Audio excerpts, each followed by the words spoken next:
الحمد لله رب العالمين والصلاة والسلام على سيدنا محمد وعلى آله وأصحابه أجمعين رب اشرح لي صدري ويسر لي أمري واحلل عقدة من لساني يفقه قولي رب زدني علما رب زدني علما رب زدني علما آمين يا رب العالمين.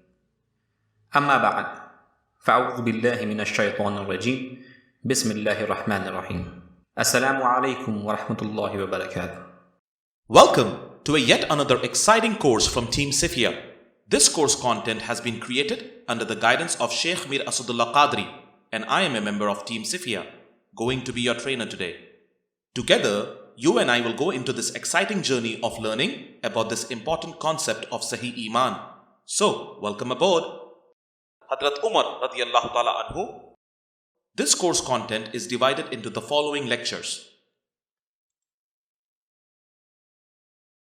Introduction. It is important to know facts of certain events in early Islamic history, as a slight misunderstanding will have profound effect on Sahih Iman. It is important that we safeguard our Iman from the extreme opinions of Muslim sects. Martyrdom of Hadhrat Umar radiyallahu ta'ala anhu is one of the major incidents in Islamic history.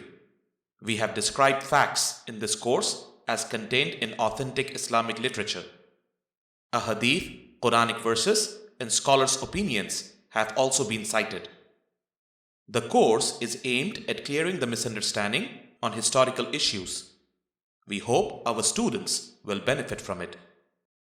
Hadhrat Umar radiyallahu ta'ala anhu's caliphate. Hadhrat Umar radiyallahu ta'ala anhu's caliphate lasted for 10 years during 634 to 644. Under him, the caliphate expanded to an unprecedented scale. The Sasanian Persian Empire came under Muslim rule. In addition, more than 2/3 of the Byzantine Empire also came under Muslim rule. Hadhrat Umar radiyallahu ta'ala anhu carried out massive reforms. His caliphate is known for justice and discipline throughout the nation. No one was paid from justice, and the voice of the poor was held supreme. The rich, powerful, and formidable were kept under watch so that justice and peace could prevail throughout the caliphate. Hadhrat Umar radiyallahu ta'ala anhu's instructions to the governors, officials, military generals were as follows. Remember, I have not appointed you as commanders and tyrants over the people. I have sent you as leaders instead, so that the people may follow your example. Give the Muslims their rights and do not beat them lest they become abused. Do not praise them unduly lest they fall into the error of conceit. Do not keep your doors shut on their faces lest the more powerful of them eat up the weaker ones. And do not behave as if you were superior to them, for that is tyranny over them. After the conquest of Syria, Hadhrat Umar radiyallahu ta'ala anhu called Hadhrat Khalid bin Walid radiyallahu ta'ala anhu to Medina from the war zone. His intention behind this decision could have been to rest him for some time and later use his services in administration. Also, people had started admiring Hadhrat Khalid radiyallahu ta'ala anhu for his successes at the battlefield to an extent that it was becoming like a hero worship. That was needed to be corrected. Whatever may be the intention of Hadhrat Umar radiyallahu ta'ala anhu, it was a surprise decision for Khalid bin Walid radiyallahu ta'ala anhu. He was a born fighter and wanted to be martyred in the battlefield, serving Islam. But bravo, Hadhrat Khalid radiyallahu ta'ala anhu. He did not raise an eyebrow on this decision and accepted it in all humility, because he knew that his intelligence, bravery, and successes were a reward of Allah and sadaqah of Rasulullah sallallahu alaihi wasallam. People like him are the role models in Muslim Ummah. Some people say that if Muawiyah radiyallahu ta'ala anhu, Amir bin al-As radiyallahu ta'ala anhu, and others had followed the example of Khalid bin Walid radiyallahu ta'ala anhu, the history of Islam would have been different altogether. Shahadat Hadhrat Umar radiyallahu ta'ala anhu. Hadhrat Umar radiyallahu ta'ala anhu's style of functioning was not liked by some people in power in the caliphate because they wanted to rule like kings. Strong central government check and the requirement of humility from their person was an irritating factor for them.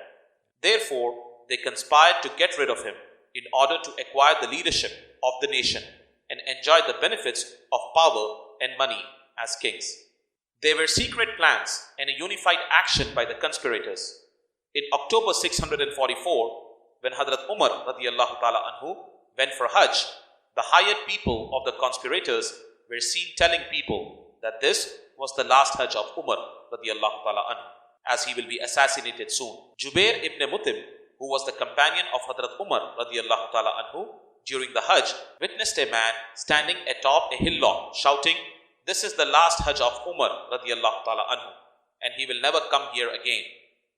After shouting for a few minutes, he disappeared in the crowd. He could not be identified as everyone wore the same clothes during Hajj. During the Rami of Jamarat, the ritual of stoning of the devil, someone from the crowd threw a stone at Umar radiallahu ta'ala anhu, which struck his head and he was wounded. A voice was heard that Umar radiallahu ta'ala anhu will not attend the Hajj ever again. The above incidents show the widespread conspiracy against the Caliph. They wanted to create an atmosphere of fear in the Caliphate. Who were the conspirators and how did they carry out the assassination? Some people say that there was a strong evidence that the ends of the net of the conspiracy were fastened far and wide in the Caliphate. All the players were very much active behind the curtain, and a person named Piruz Nahavandi or Abu Lulu was used to carry out the assassination. Piruz Nahavandi was the slave of Mughira ibn Shuba radiallahu ta'ala anhu, who was staying in Medina after his removal as the governor of Basra. What was the reason for the removal of Mughira radiallahu ta'ala anhu from the governorship of Basra? Mughira ibn Shuba radiallahu ta'ala anhu married over 80 women, one after the other. In spite of so many women in his life, it is reported that he was caught by his neighbor, bare and in a compromising position with an attractive widow named Jamil. Everyone in Basra knew that Jamil visited him often in the governor's house.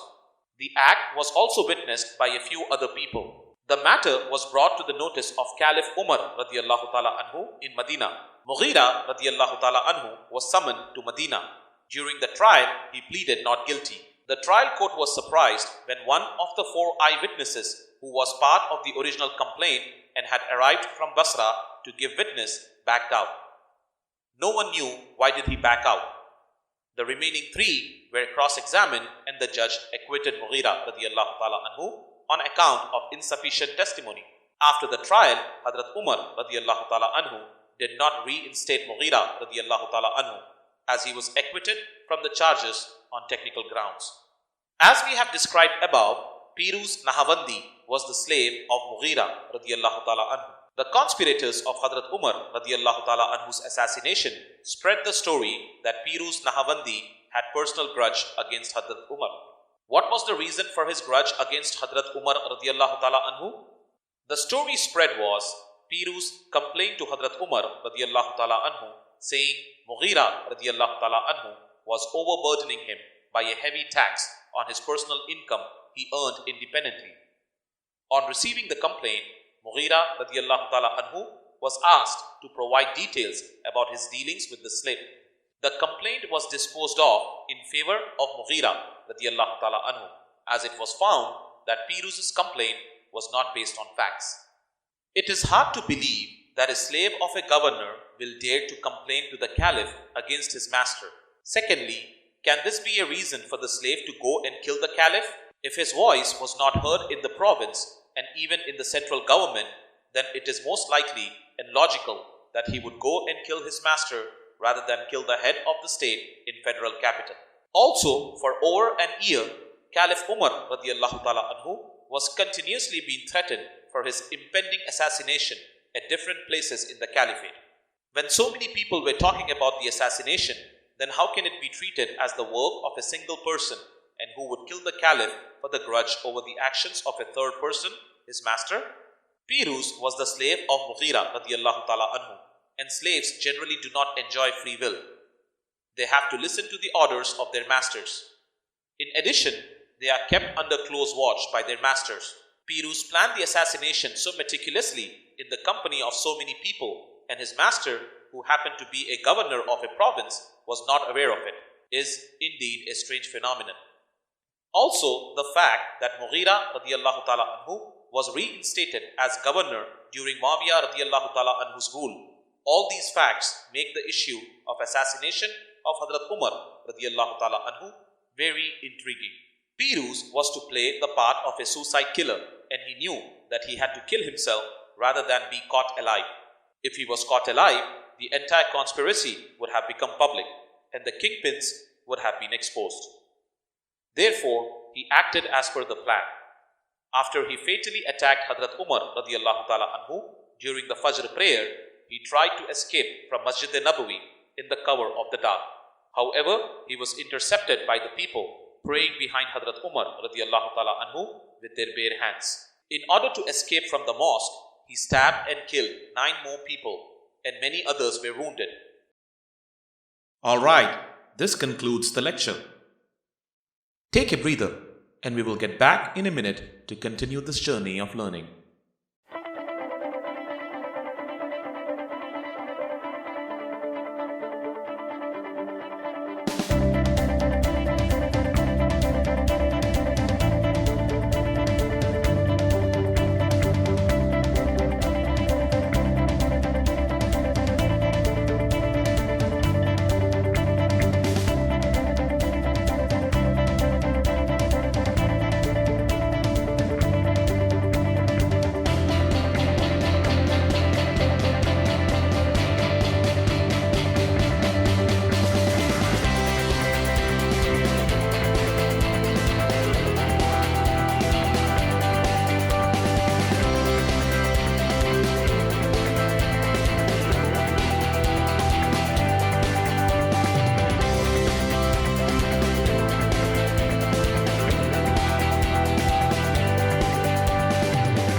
Finally, when he was overpowered, he killed himself from the same dagger. Hadhrat Umar radiallahu ta'ala anhu could not sustain fatal injuries and died 3 days later on October 31st, 644. During these fateful days, he formed a committee to choose the next caliph. While Hadhrat Umar radiallahu ta'ala anhu was still alive, Abdul Rahman ibn Auf radiallahu ta'ala anhu and Abdul Rahman ibn Abu Bakr radiallahu ta'ala anhu revealed that they had earlier seen the dagger that was used in the assassination attempt. Abdul Rahman bin Auf radiallahu ta'ala anhu reported that a night before the assassination, he saw 3 people, Hurmuzan, Jafina and Abu Lulu, Piruz, while they were suspiciously discussing something. On his arrival on the spot, they tried to disperse in a hurry, and in the process, the dagger they were carrying fell on the ground. And it was the same double-edged dagger that was used by Piruz in the assassination of Hadhrat Umar radiallahu ta'ala anhu. Abdul Rahman ibn Abu Bakr radiallahu ta'ala anhu also stated that a few days before the attack, he saw the dagger with Hurmuzan. The above eyewitness accounts confirm that there was not just one single assassin who acted on personal animosity. It was a well-knitted conspiracy and many people were involved in it. When eyewitness accounts became public, Hadhrat Umar radiallahu ta'ala anhu's youngest son, Hadhrat Ubaidullah bin Umar radiallahu ta'ala anhu, got enraged. He went in search of the attackers and killed Hurmuzan, Jafina and the daughter of Piruz. All these murderers would have been put to death anyways by the state for their involvement in the killing of the caliph.